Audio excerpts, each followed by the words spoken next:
अच्छा, पहले भी कथा में काज फिर कह रहे हैं आप लोगों से, पेट भरने की जवाबदारी मेरे भोलेनाथ जी की है, क्योंकि जन्म उसने दिया है तो मृत्यु भी वो देगा, और पेट उसने दिया है तो भरेगा भी वही।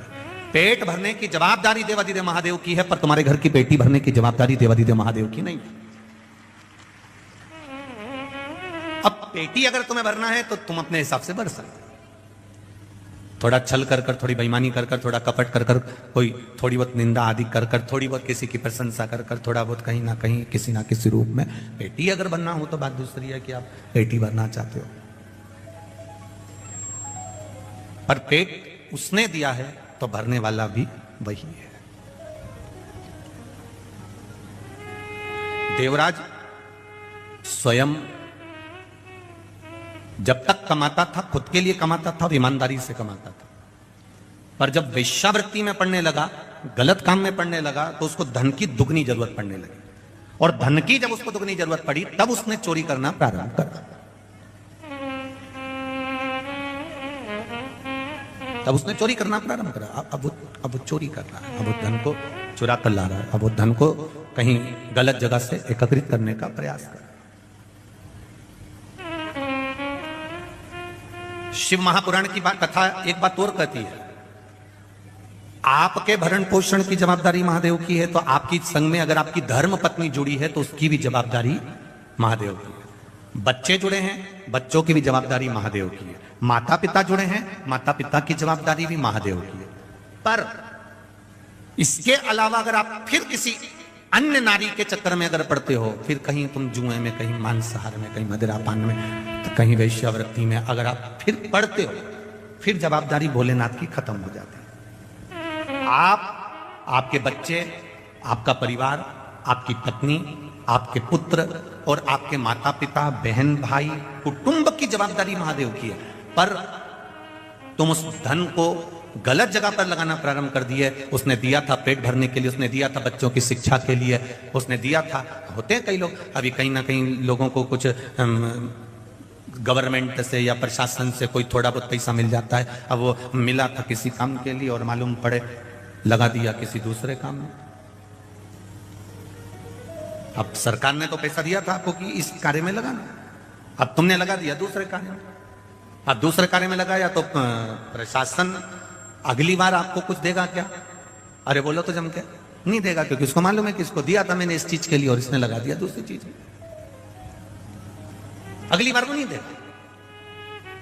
अब नेत्र काय के लिए दिए थे भगवान ने, वो भगवान भी प्रशासन से कम नहीं हो, काय के लिए दिए थे उसने? इन नेत्रों से क्या करना भगवान का? बोलो बोलो जम के बोलो, दर्शन करना। इन नेत्रों से दर्शन करिए, इन नेत्रों से पोथी पुराण पढ़िए, शिव महापुराण, रामायण, भागवत गीता, इसका स्मरण करिए। अब तुमने इस बार तो इस नेत्रों को भगवान में लगाया ही नहीं। अब पैसा दिया था मकान बनाने के लिए, पैसा दिया था खेती के लिए, पैसा दिया था, लोन लिया था मकान के लिए, और मालूम पड़े बैंक वाले बाद में आए तो मालूम पड़े ना तो मकान दिखा ना प्लाट दिखा, और वो लोन का पूरा पैसा खत्म कर दिया। अब बनाना था तुमको मकान, लेना था तुमको प्लाट, करना था काम, मिला था मकान के लिए, लगा दिया गलत जगह पर, गलत जगह पर लगाया, बर्बाद हो गए। बर्बाद हो गए तो अगली बार तो प्रशासन ने तुमको वो पैसा नहीं दिया। साहब अगली बार दिया था इसने काम में नहीं लगाया, अगली बार दिया था इसने सही जगह नहीं लगाया, तो अब की बार उसने देना बंद कर दिया, उसने देना बंद। बस यही शिव महापुराण की कथा कर रही है, यही भगवान शंकर का गुणगान कर रहा है। एक बार उसने देख लिया नेत्र देखकर कि इसने नेत्र सही जगह लगाया कि नहीं लगाया। अगर एक बार इसने नेत्र सही जगह नहीं लगाया, फिर अगली बार तुम तैयारी कर कर बैठो कि नेत्र। श्रवण दिया था कथा सुनने के लिए, एक बार दिया और सही नहीं गया। ये हाथ दिए थे भगवान की भक्ति करने के लिए, सेवा करने के लिए। कोई बुजुर्ग है, कोई गरीब है, कोई किसी रूप में तकलीफ में है, कहीं भजन हो रहा हो तो इससे सेवा करना, पर हाथ भी सेवा में नहीं लगे तो वो भी चलेगा। पांव दिए थे भगवत भजन के लिए। हमारे मालवा के संत श्री नागर जी महाराज बड़ा सुंदर कहते हैं, हाथ दिए रे तूने दाता बन, कभी नहीं दान कियो, दयालु मैंने अवगुण बहुत कियो। पाँव दिए तूने दाता बन के, कभी नहीं तीरथ कियो, दयालु मैंने अवगुण बहुत कियो। नेत्र दिए रे तूने दाता बन के, कभी नहीं दर्श कियो, दयालु मैंने अवगुण बहुत कियो। फिर संसार सागर में आने के बाद मैंने करा क्या? जब इतना सुंदर शरीर दिया और शरीर का मैंने सदुपयोग नहीं करा, फिर संसार सागर में आकर मैंने किया क्या? तो संसार सागर में आने के बाद मैंने एक काम किया कि कोरा कोरा कागज काली काली शाही और 10 को 20 कियो, दयालु मैंने अवगुण बहुत कियो। इस संसार सागर में आने के बाद में इस संसार सागर में आने के बाद मैंने केवल एक काम करा, 10 को 20 कैसे करा जाए उसको सोचा गया, उसका विचार किया गया।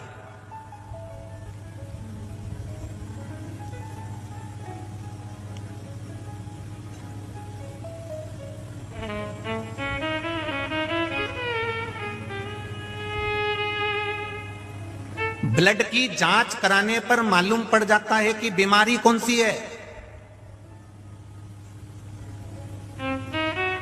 और कथा कराने से मालूम पड़ जाता है कि भक्त कितने हैं। ब्लड की जांच कराने से बीमारी का पता चल जाता है, और शिव महापुराण की कथा करवाने से, राम कथा, कृष्ण कथा, भगवान की अविरल भक्ति की कथा कराने से यह पता चल जाता है कि इसके हृदय में भाव कितना, इसके हृदय में, इसकी चित्तवृत्ति में परमात्मा का भजन कितना। आपको दिखेगा। 7 दिन आप भी यहीं हो, हम भी यहीं हैं। कई कई ऐसे हैं 7 दिन सुबह 7 बजे से 6 बजे से यहां जगह संभाल कर बैठे रहेंगे, और कई ऐसे रहेंगे 1 बजेगी तब 10 मिनट पहले घर से निकलेंगे, 4-5 को दरवाजे पे परेशान करेंगे, 8-10 को रास्ते में परेशान करेंगे, तब अपनी गाड़ी बढ़ाते हुए, ठोकते हुए, परेशान करते हुए प्रशासन के लोगों को, चाहे पुलिस प्रशासन के हो, चाहे समिति के लोग हो, चाहे जो सेवा कर रहे हैं उनको, 50 बार अपनी दवेबदारी दिखाकर तब जाकर अंदर जाके बैठेंगे। कभी इनके जैसा तब कर देखो, 5 बजे से 6 बजे से 7 बजे से। जरा देखो, बैतुल वालों के लिए कथा नहीं है। हम कहेंगे बैतुल वाले अगर कथा के पंडाल में नहीं आ सकते हैं तो एक बार रात को आकर इन भोलेनाथ के भक्तों का दर्शन कर जाना कि इनका भाव कितना शुद्ध है। ये दिखावे से नहीं आते, ये केवल 2 रोटी मिलेगी पड़े रहेंगे, नी भी मिली तो भी आपसे कहने नहीं जाएंगे कि हमको भूखे हैं या भोजन। आपको हर 2-3 घंटे में कुछ चाहिए। ये सुबह 7 बजे से जगह संभाल कर बैठते हैं, रात तक केवल 7 बजे से जगह संभाली, 1 बजे कथा चालू हुई। अब विचार करना, 7 बजे से 1 बजे तक का समय, उठते हैं, नहाए, वापिस आकर बैठ गए। एक जैसे बैठे, क्योंकि दूसरा महापास में बैठा है तो लेट भी नहीं सकते, ना आड़े हो सकते। एक जैसे बैठे हैं, एक आसन से बैठे हैं, इंतजार कर रहे हैं 1 बजे का। 1 बजे कथा चालू हुई, 4 बज जाएगी, जब आप देखना 5-5:30 बजे आकर देखना, तब इनको थोड़ा बहुत लेटते हुए नजर आओगे। रात्रि होगी, भोजन करा, भजन करा, रात को 1-1:30 बजे तक इनके भजन कीर्तन चलते रहते हैं। फिर सुबह हुई, प्रातः में स्नान करा, फिर भजन में लग जाते हैं। 24 घंटे श्री शिवाय नमस्तुभ्यम जप रहे हैं। हमने तपस्वी का दर्शन करा। कोई कहता है हम संतों का दर्शन करते हैं, कोई कहता है हम नर्मदा जी के घाट पर परिक्रमा करने वालों का दर्शन करते हैं, कोई कहता है हम उसका दर्शन करते हैं, कोई कहता है हम साधु का दर्शन करते हैं, कोई कहता है हम तपस्वी का दर्शन करते हैं। हम कहते हैं ये भी तपस्वी से कम नहीं, ये साधु और सन्यासी से कम नहीं, जो बैठकर भगवान शिव का गुणगान कर रहे हैं, भगवान शिव की अविरल भक्ति को धारण कर रहे हैं।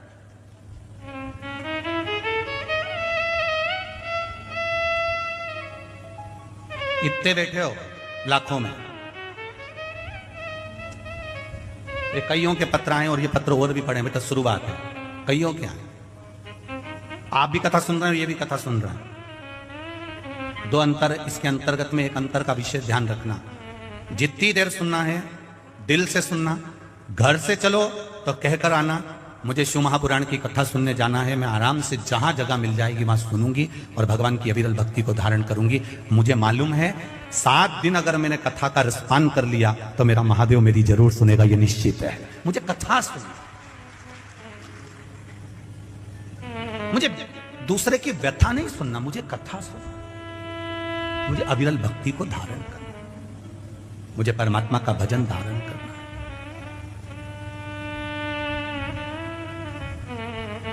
और जब तक वो नहीं चाहेगा तब तक आपको आनंद की अनुभूति नहीं हो सकती।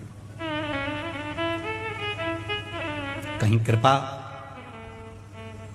कहीं मां ताप्ती की कृपा और कहीं मां नर्मदा जी की कृपा और कहीं मेरे भोलेनाथ जी की करुणा हुई है तो बैतूल में यीशु महापुराण की कथा मिली है, नहीं तो बाबा की कहीं योग संयोग। और वो भी कथा कोई आज की नहीं है, बैतूल की कथा की अभी इनको 1 साल में मिल गई और कथा की बुकिंग हो गई। आप पूछना इन परिवार से, 2 साल पहले की कथा बुकिंग है और 2 वर्ष पहले ये कथा बुक हुई थी, तब जाकर अब उस समय पर जो कथा का स्वरूप था उस हिसाब से इनने व्यवस्था के अनुसार चले। फिर कथा का स्वरूप बढ़ता गया, लाखों में भीड़ आने लगी, फिर व्यवस्था बढ़ी, तो धीरे धीरे धीरे धीरे धीरे धीरे कहीं कहीं शिव ने संभाल लिया, शंकर के रूप में पूरे बैतूल वासियों ने संभाल लिया और इस कथा का आनंद शिव कृपा से। शंकर भगवान की उदारता बिना नहीं हो सकता। शिव कथा कह रहे हैं। देवराज ब्राह्मण का पेट भरने का जवाबदारी भोलेनाथ जी की है, आपकी और हमारी पेट भरने की जवाबदारी भोलेनाथ जी की है। हमारे परिवार का भरण पोषण करने की जवाबदारी हमारे भोलेनाथ जी की है। पर तुम वेश्या का संग पकड़ लो और वेश्या को तुम यहां से ले जा कर देना चालू कर दो, तो वो जवाबदारी मेरे भोलेनाथ जी की नहीं है। पूरा सुखमय तुम्हारा परिवार चल रहा है, अच्छे से तुम्हारे परिवार का गुजारा चल रहा है, और तुम्हारे परिवार के गुजारा चलते चलते जब तुम्हारे परिवार में कहीं ना कहीं धन के चक्कर में अगर द्वेष हो रहा है, धन के चक्कर में अगर लड़ाई हो रही है, क्लेश हो रहा है, समझ लेना कि परिवार का कोई व्यक्ति इस धन को जरूर कहीं गलत जगह पर लगाना चालू कर दिया। इसलिए मेरे महादेव ने देने से पहले अपने हाथ को रोक लिया।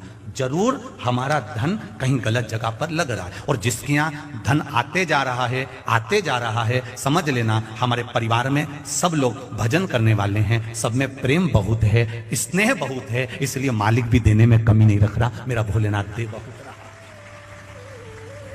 जब कहीं धन की कमी दिखे, जब कहीं संपदा की कमी दिखे, जब कहीं तुम्हें लगे कि धन कम हो रहा है, हमारा पैसा हमको कहीं ना कहीं कम दिख रहा, व्यापार कम हो गया, कमाई कम हो गई, तो समझ लो कि कुछ ना कुछ वो पैसा गलत जगह पर जाना चालू हो गया, वो धन गलत जगह पर जा रहा है। पहचानो,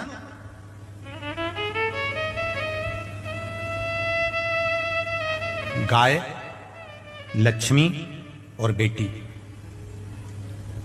गोमाता, लक्ष्मी और बेटी, ये 3 जब गलत जगह पर जाती है तो देने वाले को रोना पड़ता। गाय तुमने ब्राह्मण को दी, कोई दादाजी चले गए, दादी जी चली गई, कोई डोकरा डोकरी निपट गया और तुमने दे दी ब्राह्मण को। ब्राह्मण लेकर गए गौमाता को, जब तक गौमाता ने दूध दिया उसको संभाल कर रखी, फिर बाद में मालूम पड़े वो गाय तीसरे को दे दी, तीसरे से चौथे को गई, चौथे से 5वें को गई, वो बाद में गाय कसाई के हाथ में पहुंच गई। गौ माता जब कसाई के हाथ में पहुंची तो कटते समय जब रोती है तो बद्दुआ देती है। वो बद्दुआ ना ब्राह्मण को लगती है ना किसी दूसरे को लगती है, जिसने संकल्प छोड़ा था गौदान का, वो बद्दुआ उसको लगती है कि तूने मुझे दान दिया था तो मैं गलत जगह कैसे पहुंच गई। उसी तरह गौ दान जिसने दिया उस दान करने वाले को रोना पड़ता है, और कन्यादान जिसने दिया, और बेटी अगर किसी गलत लड़के के चक्कर में फंस गई और तुमने कह दिया साहब हमने तो जमाई अच्छा देखा था और बेटी को दुख है, बेटी को कष्ट है, तो उसको भी रोना पड़ता, कन्या दान करने वाले को रोना पड़ता। 2 कन्यादान वाले कितने रोए हैं जरा विचार करिए इस ताप्ती शिव महापुराण कथा। एक दक्ष प्रजापति और दूसरे नंबर पर थे विश्वकर्मा जी। 2 कन्यादान करने वाले कितने रोए, ये ताप्ती शिव महापुराण प्रारंभ हो गई यहां से। 2 कन्यादान वाले कितने रोए हैं, अगर उन रोने वालों का स्मरण करा जाए तो एक है दक्ष प्रजापति और दूसरे हैं विश्वकर्मा जी। भगवान विश्वकर्मा और प्रजापति दक्ष, ये जो जितने रोए हैं इनके बराबर कन्यादान करने वाला। क्यों? दक्ष प्रजापति को रोना इस बात का आया, मैंने बेटियों का विवाह करा, मैंने अपनी बेटी का विवाह ये चंद्रदेव के साथ में करा, और चंद्र मेरी केवल एक बेटी को चाहता है और बाकी की बेटियों का अपमान करता है।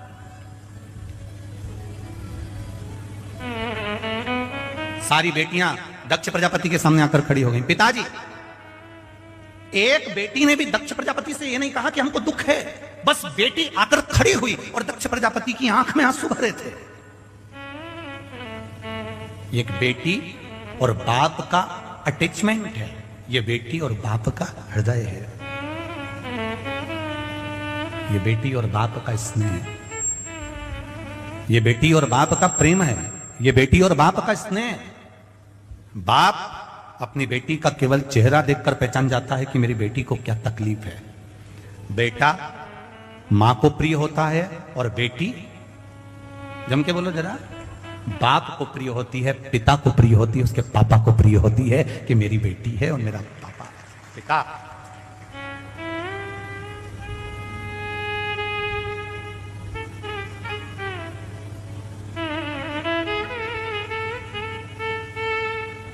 मायके का मतलब मालूम होता है सबको? बोलो री बैतुल वाली जीजी, और जितने बैतुल के जीजा हैं वो भी बोल दो। मायके का मतलब मालूम है? जहां पर जाने पर मां और माया दोनों मेरी हो वो मायका कहलाता है। मायके में जाने के बाद बेटी कहते पापा ऐसा, तो पत्थर की वकील मेरी छोरी ने कहा अब तो ऐसा करूंगा ही सही, अब करूंगा ही सही। मां मेरी माता ने जो कहा है मैं उसके अनुसार करूंगा। जहां पर मां और माया दोनों मेरी है वो मायका है। शादी हो गई, दूसरी जगह चली गई ससुराल, फिर भी जब वो मायके में आए तो उसको लगना चाहिए कि जीजी तुम्हारा ही है सब कुछ, अलमारी खोल दूं, साड़ी निकाल दूं, लो पहन लो। पर तुम्हारे अलमारी खोल दूं और साड़ी निकाल दूं पहन लो, ये तो बहुत दूर की बात हो गई थी मेरी बैतुल वालियों, बहुत दूर की हो गई। तुम्हारे कमरे में आकर अगर तुम्हारी ननन बैठ जाए तो भाभी का मुंह भगोना हो जाए, तुरंत भाभी का मुंह भगोना। ये जीजी ने अकल नहीं है क्या? पत्नी ने अपने पति से कहा, भाभी ने अपने भाई पति से कहा, तुम्हारी बहन में अकल नहीं है क्या रखती भर भी? जब देखो जब मेरे कमरे में आकर बैठ जाती है। भाई को कहना चाहिए ये सब उसका है, कुछ नहीं मांगा उसने।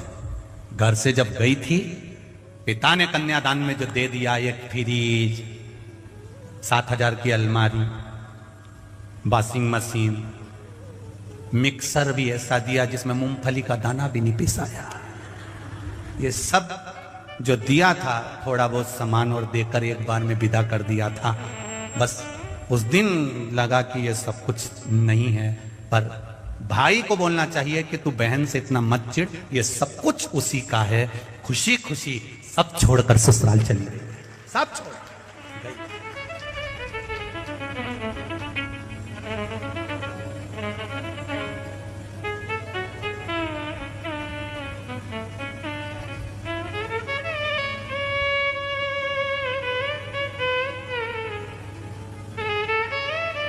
सब छोड़ दिया।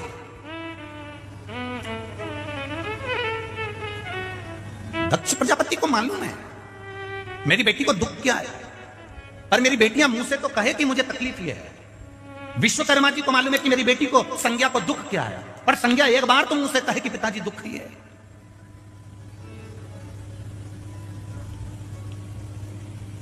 संज्ञा कौन?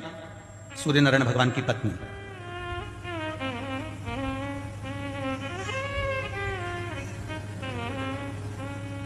विश्वकर्मा जी को मालूम है मेरी बेटी संज्ञा को दुख है, और दक्ष प्रजापति को मालूम है कि मेरी बेटियों को दुख है, पर मुंह से कहे तो सही। कई बार बेटियां बोल नहीं पाती, और बेटियों को बोलना चाहिए, बेटियों को कह देना चाहिए। और पिता का प्रेम किसको कह सकते हैं, पिता की करुणा किसको कह सकते हैं? वो दिल्ली में जो श्रद्धा के 35 टुकड़े हुए, किसी को ज्ञात नहीं था, केवल एक पिता का दिल कचोट गया। और पिता ने सोचा बहुत दिन से श्रद्धा की खबर नहीं आई। पिता उसी समय दिल्ली पहुंच गया, फिर उसने ढूंढना चालू करा। जब कुछ हाथ नहीं लगा तब फिर पुलिस प्रशासन के पास गया, तब जाकर खुलासा हुआ उस बाप के सामने की बेटी के 35 टुकड़े हो गए। बाप और बेटी का अटैचमेंट किसको कहते हैं, बेटी और बाप का स्नेह किसको कहते हैं? बेटी की आंख में आंसू आते हैं और बाप पहचान जाता है कि मेरी बेटी क्यों रोई है, उसकी आंख में अश्रु कैसे आ गए, उसके नैनों में जल कैसा आ गया।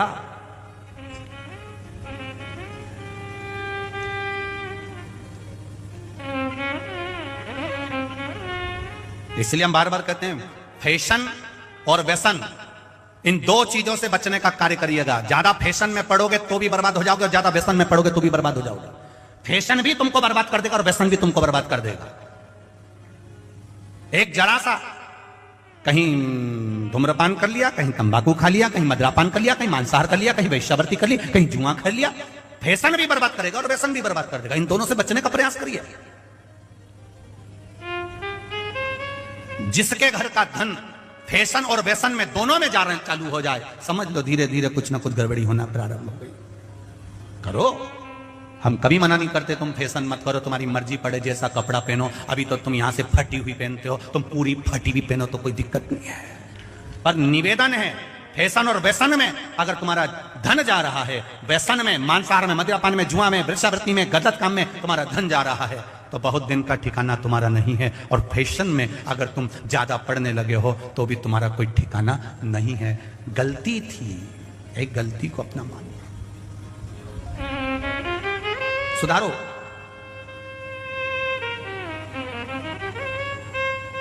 बहुत मर्यादा से हम लोग कथा कर रहे हैं, आज पहला दिन इसलिए शांति से।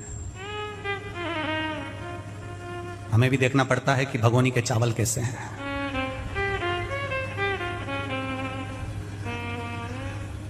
क्यों बात रही जी? सही है, देखना पड़ता है कि चावल कैसा है। हो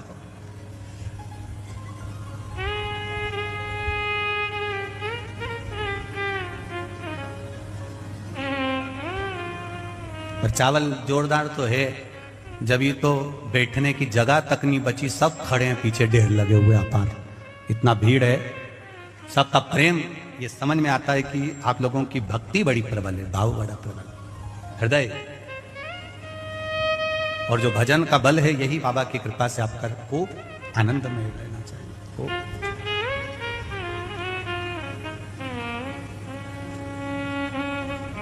महाराज शिव कथा कर रही है, भगवान शंकर की करुणा कर रही है। पिता पुत्री का मुख देखकर पहचान जाता है तकलीफ क्या है।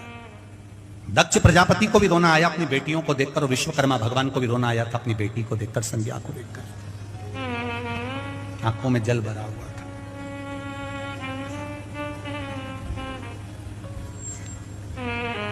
नयन में जल भरा हुआ है। दक्ष प्रजापति ने भी अपनी बेटियों से पूछ लिया था कि बात क्या है, कुछ बोलोगी तुम? 3 बार मेरे पास में सारी की सारी बेटियां आ चुकी हैं, मेरी पूरी कन्याएं आ चुकी हैं, पर तुम बोलती क्यों नहीं हो? हुआ क्या? चंद्र ने कुछ कहा तुमको? कुछ बोला तुमको? नहीं। छोटा मोटा दुख होता है ना, तो ये भारत भूमि की जो मेरी बेटियां हैं, छोटे मोटे दुख को तो सहन कर लेती हैं, छोटी मोटी तकलीफ को सहन कर लेती हैं, छोटे मोटे कष्ट को सहन कर लेती हैं। भारत की बेटियां बोलती तब है जब अति हो जाती है, अति जब हो जाती है, तब भारत की बेटियां बोलना चालू करती हैं।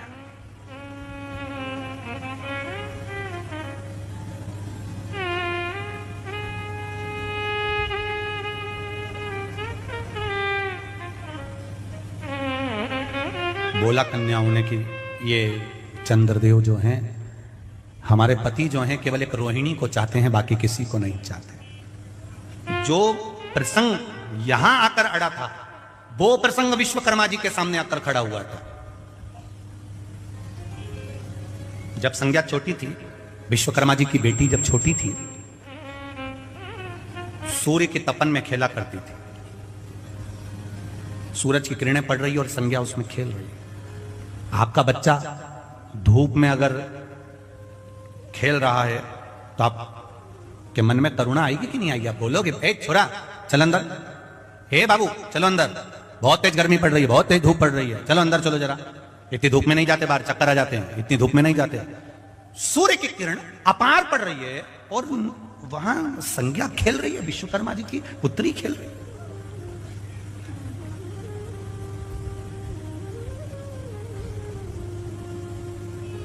विश्वकर्मा जी की धर्मपत्नी ने आवाज लगाया, संज्ञा, ए संज्ञा इधर आओ। संज्ञा आने को तैयार नहीं, खेलती रही। तब विश्वकर्मा जी ने उसको पकड़कर अपने कक्ष में लेकर आए। विश्वकर्मा जी ने कहा, संज्ञा इतना तपन हो रहा है, इतना धूप पड़ रही है, इतनी गर्मी पड़ रही है, इतना सूर्य की किरणें पड़ रही है, और तुम उस सूर्य की किरणों में खेल रही हो। विश्वकर्मा जी ने अपनी धर्मपत्नी से कहा, मुझे लगता है हमारी बेटी को सूर्य की किरणें अच्छी लगती है, इसलिए तपतपाती हुई किरणों में, सूर्य की तपतपाती हुई किरण के अंतर्गत धूप में हमारी बेटी चली जाती है।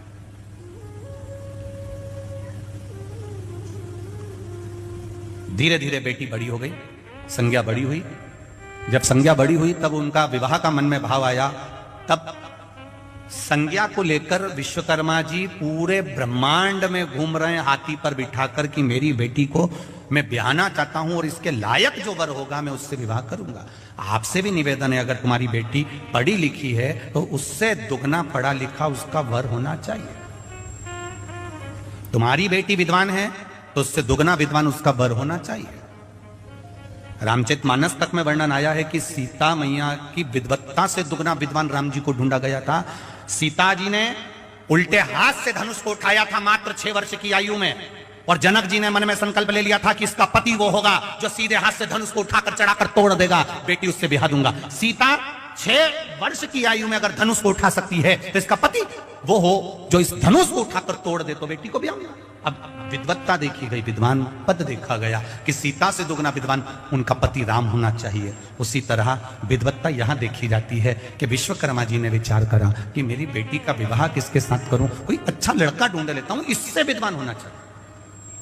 अब मेरी बेटी इतनी धूप में सूर्य की किरणों में तप करती है, सूर्य की किरणों में बैठी रहती है, तो इसका पति वो होना चाहिए जो इस सूर्य की किरण से भी ज्यादा तप में लीन हो। तब हाथी पर बिठाकर विश्वकर्मा जी अपनी बेटी को लेकर गए, और जब विश्वकर्मा जी हाथी पर बिठाकर अपनी बेटी को लेकर जाते हैं और हाथी पर बिठाकर बेटी को लेकर सब जगह पर गए, जाने के बाद अंत में सूर्य देवता के पास में गए, तब संज्ञा ने सूर्य को देखा और सूर्य ने संज्ञा को देखा। तब सूर्य देवता ने कह दिया कि मैं आपकी बेटी से विवाह करना चाहता हूं।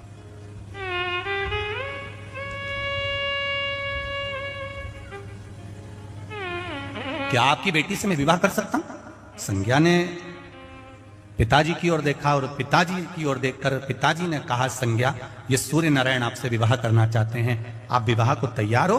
संज्ञा कहती है, मेरे पिता ने मुझे पाल पोस कर बड़ा करा, मेरे पिता ने मुझे आज इतनी उम्र दी है, मेरे पिता ने मुझे अपनी गोदी में बिठाकर मुझे रोटी का निवाला खिलाया है, मेरे पिता ने मुझे वस्त्र आभूषण से सजाया है, मेरे पिता ने मुझे विद्याध्ययन कराया है, मेरे पिता विश्वकर्मा जहां चाहें बेटी का विवाह कर सकते हैं, मैं मना नहीं करूंगी।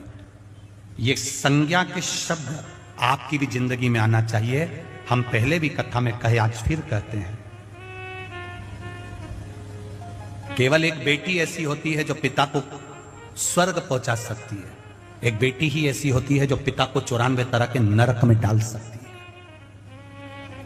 जिस पिता के घर में बेटी का जन्म होता है, जिस घर में बेटी जन्म लेती है, वो बेटी अपने पिता को कन्यादान का मौका अवश्य दे। कन्यादान एक ऐसा दान होता है कि माता और पिता 94 नरक में ना पड़कर सीधे बैकुंठ में चले जाते हैं केवल एक कन्यादान करने पर।